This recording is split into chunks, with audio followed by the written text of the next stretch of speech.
Now this video is about the water connection and the power connection. This is the water tank of the machine, and this is for the pure water inlet. This is the pure water inlet. This is the inlet water inlet valve. Pure water must be used for ice making. Tap water is not recommended. Pure water can guarantee the efficiency inside this ice generator, and it can prevent limb scales or calcium.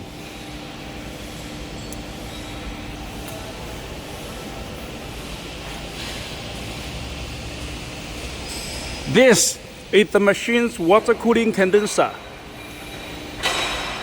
and it should be connected with the machine's cooling tower.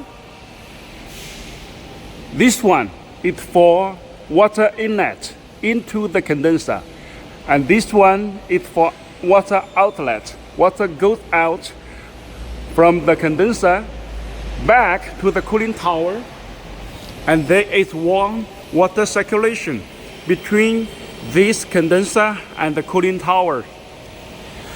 Also, pure water or RO water should be used inside this condenser and the cooling tower. Tap water is not okay.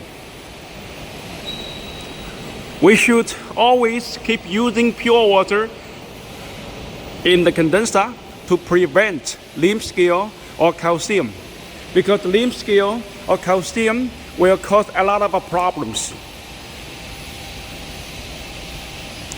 Okay, this is about the water connection.